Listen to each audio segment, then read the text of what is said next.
Hello students, welcome to life science education hub. बेटा 11th class biology का पहला lecture ये है, डालने जा रहे हैं। आज हम बनाने जा रहे हैं वीडियो। ये है cell division and cell cycle का। क्या है बेटा? Cell division and cell cycle का है, सेल साइकिल पे है, क्योंकि बहुत इंपॉर्टेंट चैप्टर है ये। सेल डिवीजन और सेल साइकिल से क्वेश्चन जो है नीट वगैरह में पूछे जाते हैं, नीट में पूछे जाते हैं।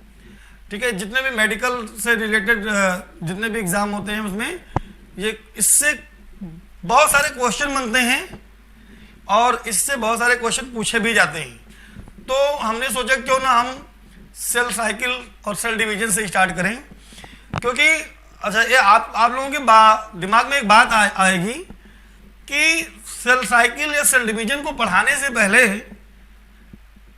आपने सर सेल क्यों नहीं पढ़ाया? तो सेल मैंने इसलिए नहीं पढ़ाया बेटा, क्योंकि सेल जो है क्लास 9th में आप लोगों ने पढ़ा। एकदम 100% तो नहीं कह सकते, लेकिन जो सेल और सेल ऑर्गेनेल्स के बारे में जितना आपने क्लास 9th में पढ़ा होगा उतने क्लास 11th में भी है। मैं तो अगर सिलेबस को बनाने वाला होता तो मैं 11th से सेल चैप्टर को ही हटा देता कि 9th में पढ़ा है भाई, पूरा सब चीज पढ़ा है वही, तो फिर 11th में वही चीज पढ़ने की क्या जरूरत है। हाँ, सेल साइकिल जो है थोड़ा सा वहां पे क्लास 9th में नहीं बताया था, यहाँ पे सेल साइकिल डिटेल में हम लोग पढ़ेंगे कि सेल साइकिल है क्या, सेल डिवीजन क्या है। तो आइए अपने टॉपिक पे चलते हैं बेटा, सेल साइकिल और सेल डिवीजन पे देखते हैं क्या है सेल साइकिल और सेल डिवीजन। सेल डिवीजन क्या? सेल डिवीजन यानी कि डिवीजन ऑफ सेल, सेल का डिवाइड होना क्या कहलाता है? सेल डिवीजन कहलाता है बेटा। जो कोशिका है, कोशिका का डिवाइड होना सेल डिवीजन कहलाता है। जैसे हमारी जो लाइफ स्टार्ट हुई है, आपको पहले से पता होगा कि जो नई सेल आती है वो पहले वाले सेल से ही बनता है ना। रुडोल्फ विल्चो जी ने अपना एक जो है किताब लिखी थी जिसमें उन्होंने स्टेटमेंट दिया था, ओमनिस सेलुला ई सेलुला, मीन्स जो नया सेल है वो, जो न्यू सेल है वो new cell arises from pre existing cell. जो नया सेल है वो पहले से आता है। तो हमारी जो बॉडी इतनी बड़ी है, जो मल्टी सेलुलर ऑर्गेनिज्म है, वो एक सेल से स्टार्ट हुआ है, सिंगल सेल से स्टार्ट हुआ है, सिंगल सेल जाइगोट से स्टार्ट हुआ है। तो जाइगोट में डिवीजन हुआ, first cleavage division, second cleavage division, third cleavage division, इस तरह से डिवाइड होते होते होते होते मल्टी सेल बना और इस तरह से पूरी बॉडी हमारी बनकर तैयार हो गई। तो कैसे? सेल में जब डिवीजन हुआ है ना, तो सेल डिवीजन है। अब सेल साइकिल क्या है? सेल साइकिल क्या है बेटा?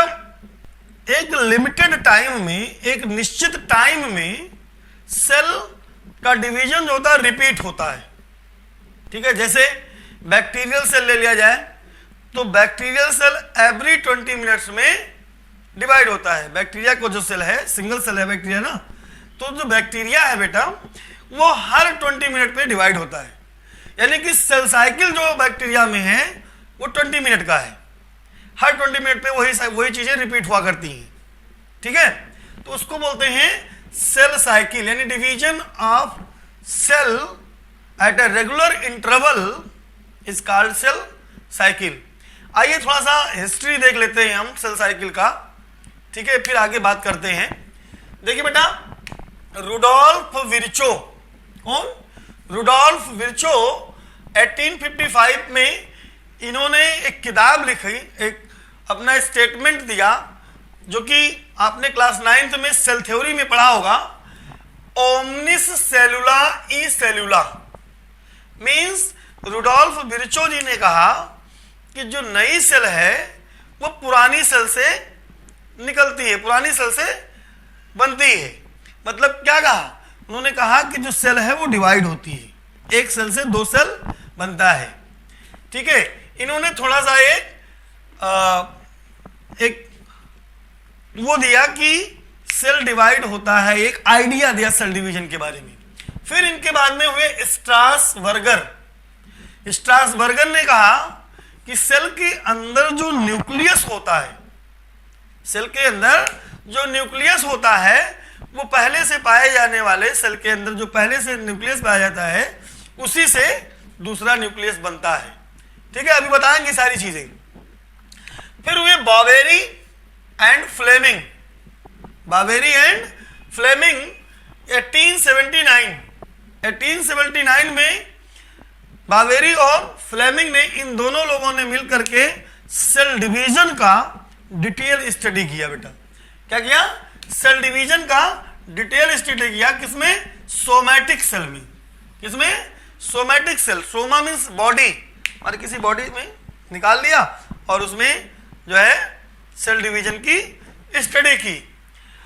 उसके बाद हुई बेटा फ्लेमिंग। फ्लेमिंग 1882। फ्लेमिंग जी ने 1882 में सबसे पहले इन्होंने टर्म माइटोसिस दिया सेल डिवीजन के लिए। इन्होंने कहा कि जो सेल डिवाइड होता है वो माइटोसिस डिवीजन के द्वारा डिवाइड होता है। उसके बाद है बेटा हमारे सटन एंड विनीवाटर। सटन एंड विनीवाटर 19th सेंचुरी में। इसमें 19th सेंचुरी स्टार्ट हुई। तो जब 19th सेंचुरी स्टार्ट हुई तो इन्होंने detail study about division of cell prior to gametes formation. इन्होंने जो गैमेट्स बनता है, जो मेल और फीमेल गैमेट्स बनता है, तो वो गैमेट्स कैसे बनता है, उस गैमेट्स के फॉर्मेशन के बारे में, गैमेट्स के जब गैमेट्स बनता है इसके पहले क्या होता है गैमेट मदर सेल में, उसकी स्टडी डिटेल में की और कहा कि जो गैमेट मदर सेल है जिससे कि गैमेट्स बनता है उसमें डिवीजन होता है, सेल डिवीजन होता है और तब गैमेट्स बनता है, और जो गैमेट्स होता है वो हैप्लॉइड होता है। फिर हुए बेटा Farmer and Moore. Farmer and Moore ने 1905 में meiosis cell division, meiosis type का सेल डिवीजन का नाम दिया। तो ये चीज आपको याद रखना है। क्या बेटा? ये चीज आपको याद रखना है, ये नीट के पॉइंट ऑफ व्यू से बहुत इंपॉर्टेंट है। दो क्वेश्चन, क्या? एक तो मियोसिस और दूसरा माइटोसिस। क्वेश्चन पूछा जा सकता है, who coined the term mitosis first, है ना, कि सबसे पहले माइटोसिस टर्म का नाम किसने दिया? तो आप तुरंत बिना किसी हेजिटेशन के बोलेंगे फ्लेमिंग। फ्लेमिंग, फ्लेमिंग और कई नाम है, आपको याद रखने का तरीका मैं बताता हूं। क्या तरीका है? आपने क्लास 9th में, हमने तो क्लास 10th में पढ़ा था, हमने क्लास 10th में पढ़ा था, और यूपी बोर्ड में शायद सीबीएसई बोर्ड में भी यही है। फिजिक्स में है फ्लेमिंग के दाएं हाथ का नियम, फ्लेमिंग के बाएं हाथ का नियम, है ना, right thumb rule of Fleming and left thumb rule of Fleming. तो फ्लेमिंग से वहां से याद रखिएगा कि फ्लेमिंग जी ने 1882 में सबसे पहले माइटोसिस टर्म का नाम दिया। और फार्मर मुरे, फार्मर किसान से याद रखिए आप, फार्मर एंड मुरे जी ने 1905 में टर्म मियोसिस दिया। क्या दिया? सबसे पहले टर्म मियोसिस दिया। तो इन दो चीजों को आपको भूलना नहीं, याद रखना है बेटा, बहुत इंपॉर्टेंट है। ठीक है, और खासकर नीट के पॉइंट ऑफ व्यू से तो ये मियोसिस और माइटोसिस। ठीक है बेटा, अब हम देखते हैं कि सेल डिवीजन के या सेल नंबर ऑफ क्रोमोसोम्स के आधार पर सेल कितने टाइप्स के होते हैं। बेटा दो टाइप के सेल होते हैं। ठीक है, हैप्लॉइड सेल होता है और डिप्लॉइड सेल होता है। हैप्लॉइड सेल क्या है बेटा? हैप्लॉइड सेल है ऐसा सेल जिसमें नंबर ऑफ क्रोमोसोम आधा रहता हो, नंबर ऑफ क्रोमोसोम हाफ रहता हो, आधा रहता हो बेटा, उसको हैप्लॉइड सेल कहा जाता है। जैसे मैं एग्जांपल लेता हूं ह्यूमन बीइंग में बेटा आपको पता होगा कि ह्यूमन बीइंग में 46 क्रोमोसोम होता है। कितना क्रोमोसोम होता है? ह्यूमन बीइंग में 46 क्रोमोसोम होता है।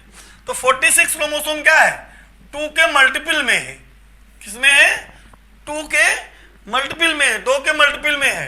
यानी 46 को हम क्या लिख सकते हैं, 2 इंटू 23, 2 इंटू 23 लिख सकते हैं। यानी कि जो 23 है ये क्या कर रहा है, ये नंबर ऑफ क्रोमोसोम को डिनोट कर रहा है, हाफ नंबर ऑफ क्रोमोसोम। और 23 इंटू 2 इक्वल टू 46 है ना। तो जो 2n जो लिखा गया ये डिप्लॉयड कहा गया बेटा। क्या कहा गया, डिप्लॉयड, डिप्लॉयड। ठीक है बेटा। अब डिप्लॉयड क्यों कहा गया, क्योंकि ये 2 टाइम है। क्या है, 2 टाइम है, 2 गुना है। क्या है, 2 गुना है, 2 गुना है, इसलिए इसको डिप्लॉयड कहा गया। लेकिन जब इसी चीज को हम 23 लिखते हैं खाली, तो इसको हम सिर्फ n लिखेंगे। क्या लिखेंगे, n लिखेंगे। और n जब लिखेंगे तो ये हो जाएगा बेटा हैप्लॉयड। क्या हो जाएगा, हैप्लॉयड हो जाएगा बेटा। ठीक है। अब हमें ये पता हो गया कि सेल कितने टाइप के होते हैं। सेल 2 टाइप के होते हैं, डिप्लॉयड सेल और हैप्लॉयड सेल। ठीक है। अब डिप्लॉयड और हैप्लॉयड को हमने इसलिए बता दिया है क्योंकि अभी हम अपने नेक्स्ट लेक्चर में आपको बताने वाले हैं कि माइटोसिस सेल डिवीजन क्या है और मियोसिस सेल डिवीजन क्या है। तो जब माइटोसिस और मियोसिस सेल डिवीजन जानेंगे, उससे पहले जब तक हम डिप्लॉयड और हैप्लॉयड नहीं समझेंगे तब तक हम माइटोसिस और मियोसिस सेल डिवीजन को नहीं समझ पाएंगे। क्योंकि माइटोसिस सेल डिवीजन कहाँ होता है, मियोसिस सेल डिवीजन कहाँ होता है, ये हम तब तक नहीं समझ पाएंगे जब तक हम डिप्लॉयड और हैप्लॉयड नहीं समझ पाएंगे। ठीक है बेटा। एक बार मैं आपको और क्लियर कर दे रहा हूं कि डिप्लॉयड सेल क्या होता है और हैप्लॉयड सेल क्या होता है। ऐसा सेल जिसमें number of chromosome even form में हो, जिसमें हो इवन फॉर्म में हो।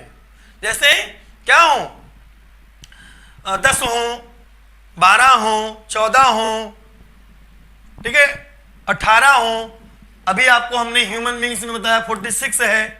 तो ये इसका क्या बनेगा, इसका डबलिंग हो सकता है।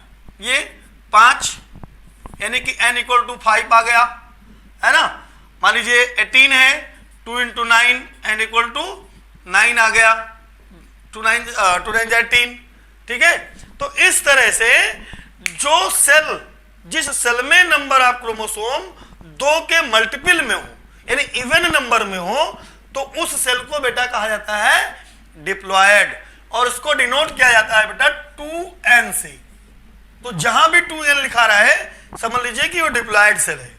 और उसके बाद में नंबर ऑफ क्रोमोसोम अगर आधा है, क्या है, आधा है, 2 गुने का आधा है। ठीक है। तो यानी कि वो ऑड नंबर में हो, 11, 13, ठीक है, 17, तो उसको जो है कहा जाएगा हैप्लॉयड। क्या कहा जाएगा बेटा, हैप्लॉयड कहा जाएगा। और हैप्लॉयड को बेटा n से, सिंगल n से डिनोट किया जाता है। ठीक है बेटा। अब हम अपने अगले लेक्चर में सेल साइकिल के बारे में बात करेंगे कि सेल साइकिल क्या होता है। ठीक है बेटा, दैट्स गुड।